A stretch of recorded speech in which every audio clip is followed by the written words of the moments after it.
and I know a lot of guys that aren't in clubs that are 100% criminal. Putting a stereotype on it isn't the way to do it. The biggest problem you run into is the guys that aren't criminals that think they are because they want to wear that patch. This is Jeremy, and I'm chatting with Staxx.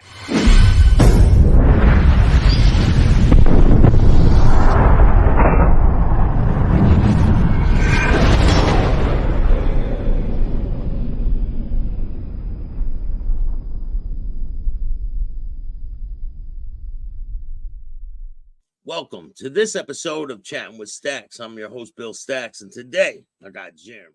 And that's when we were in the middle of a fucking brawl, and he lost his cut during the brawl. Other than that, no, because you don't lose your cut. You know, I've heard of guys losing their cut and getting it taken away from them or whatever, but yeah, I've only seen it happen one time. It was just, we were in a fight and we were outnumbered, and he got his ass kicked. What happened? Is that acceptable if they get their ass kicked? Not really. He was jammed up over the fucking situation for a minute. We got his cut back, and he had to work and get his and earn it back to wear it. But yeah, it was a situation. So when a rival club takes your cut, yeah, they don't keep it. They don't. Well, they try to keep it. You know, and they tried to keep his, and at that point they pretty much figured out. You know, we got it back for him right there at the bar where the fight happened. And it was pretty much going to be, you're either going to give it back or we're going to go ahead and just start fucking going at it again. Back in the day, they used to hang them upside down on the walls. And trophies. Yeah. Oh, we've taken many cuts. You know, just walk me through a situation where you guys took a cut. We've had a couple of guys, and you know, some people, you know, they show up, and, you know, basically like they're badasses, thinking they're somebody, and they're not necessarily, you know, any outlaw clubs, but they're want to consider themselves an outlaw club.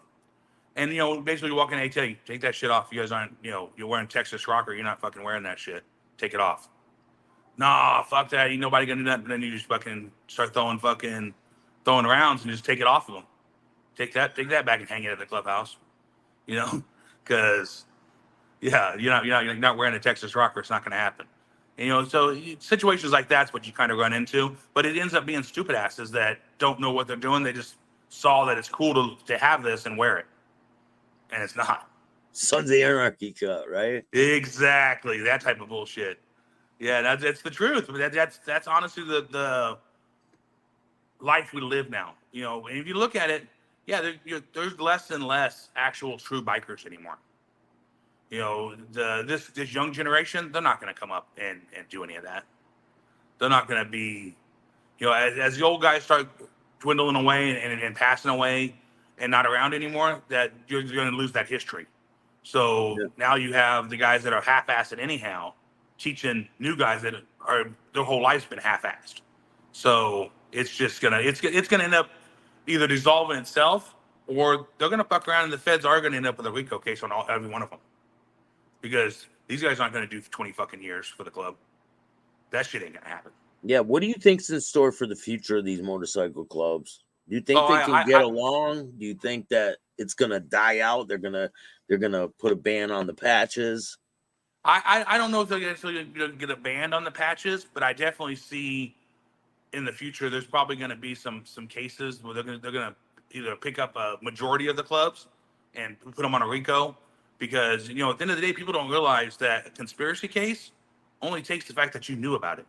You didn't have to be there. You didn't have to be involved. You just had to know that it happened, and you're in the case. You know, and it goes with something else with a felony. Well, now it becomes a RICO. Well, holy shit! If we're in a club together, no matter if you're in another city, chances are you know what's going on. It's just a matter of somebody opening their mouth and saying, he knew, this one knew, that one knew, and all of a sudden you got 25, 30 guys that are fucking jammed up. Then that turns into 100 guys that are jammed up.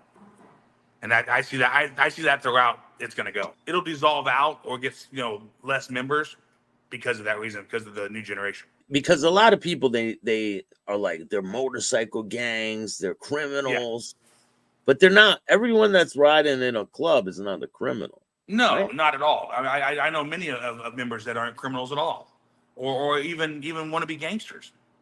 You know, they just enjoy riding motorcycles and enjoy life. You know, and I know a lot of guys that aren't in clubs that are 100% criminal. You know, so putting a stereotype on it isn't the way to do it. The biggest problem you run into is the guys that aren't criminals that think they are because they want to wear that patch. You know, and okay, just because you think you're a gangster or think you're a tough guy doesn't make you one. Yeah, you're right about that. Yeah, you know, we can even switch it up a little bit. Look at the AB. They're not a motorcycle club. Look how they've been portrayed lately. You know, and I know a bunch of those guys. Good cats. You know, but at the end of the day, how many of them aren't good cats? Or how many of them fucking think they stand for this and they don't? You know, and I've seen that all over the place. Just all of a sudden, these guys all want to pop up with, they want to start putting these tattoos on them. And I'm going, dude, do you know what that even means? That shit ain't yours. You have to earn that. You know, you just can't pop up and have that. No, you're gonna show up. You show up in a different place, so you're gonna have a big problem. Yeah, you're gonna show up somewhere and somebody else gonna know what that is and know you didn't earn it. Yeah, you're gonna have a situation. But they don't. They see it on TV. They see it. Oh man, this is what I'm gonna be. Okay, it doesn't work that way. But that's the mentality they have now. You know, I've seen a bunch of these youngsters. You know, I've been up in Mississippi, up in Louisiana, and all of a sudden they got these symbols, and I'm going, okay, well, you guys know what that is? You have to earn that, you know. And I know you haven't been in the cage, and that's the only way you can get what you have on you.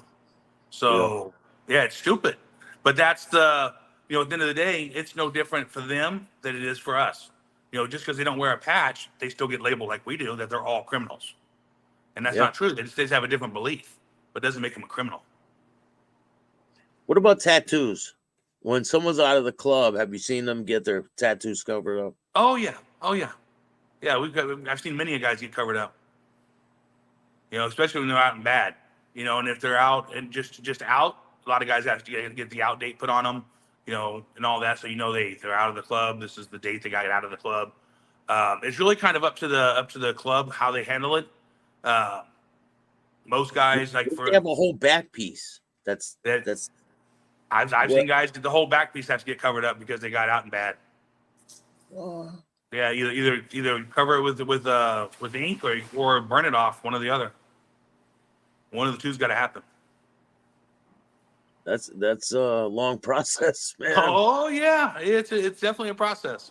It's definitely painful one too, right? They don't care. Very, extremely painful. Yeah. So hey, if you're out there and you're thinking about getting a back piece, well, and our whole thing is, you know, like when I was in the club, our chapter made it so you had to be in at least 2 years to get a tattoo. Other chapters, it was whenever they wanted it. It was a free for all. So you have guys that be in 6 months that are rocking, you know, club tattoos, and they're out of the club. I'm going, why did you get it? You know, for us, it was that you had to be at least 2 years before you get anything. For our chapter itself. Yeah. But yeah, it's funny how you see guys as soon as they get their patch, the next day they're down getting a tattoo. I'm going, come on. I'd seen that on the internet a little while ago. I saw a guy just get his patch and he has fresh ink. Wow. Yeah, I've seen it all the time. And I just look at him going, dude, you guys understand that that's not the way it's should be, but it's the mentality. They honestly want that. They have to show everybody who they are instead of just being a man and standing on their own 2 feet. That's the main situation that they run into. And I don't see it getting any better. I see it getting worse over time, but hopefully, you know, some of the guys start getting a grasp on it and start teaching these youngsters coming up of how it should be and how to stand on their own 2 feet. But I don't see it happening. You know, I see some of these kids and see, you know, there's some guys, you know, 21, 22 years old that are just starting to come around the club atmosphere, and they're in awe because they've never seen it before. Well, if you're just coming around, there's no way in hell you should jump into being a 1%er. You need to start out somewhere else and figure out if you want to do this. But they don't. They just jump automatically in, and all of a sudden, because they're their friend or they know somebody, and they start hanging them around and making them an official hang around. Next thing you know, they're prospecting. Before you know it, they got a patch. And I'm going, you've never been in a club. You've never seen this. You know, and half of them, I usually tell them, dude, can you even ride? Do you know how to, can you ride fucking 700 miles today? Because it ain't no joke. You take off on the fucking motorcycle and you're going to ride 700 or 1,000 miles in one day. Yeah, you better be able to ride. because you are going to be beat up before you get there and tired. Especially if you're a prospect, you got to Yeah, run they no around, do bullshit. all this stuff. Exactly. And that's why I try to tell the guys, I'm going, you guys think because we ride around here and go to this bar, or we're going to go over here and it's 15 minutes away. It's a huge difference from riding fucking 14 fucking hours straight. That's what another question I have for you is, what about accidents? When you guys were out on the road, have you seen a lot of accidents? And Seen a shitload of accidents. Can you walk me through a couple? We've seen a lot of them. Accidents that I've seen is sometimes not at fault of the bike. You got to understand there's people around that don't pay attention. And I've had guys that going down the highway and it's next city, and all of a sudden they have the stoplight, but the guy coming the other way doesn't. And we had a good member of ours that got killed one night going home, and basically the girl just ran the red light. She wasn't drunk or anything. She just wasn't paying attention.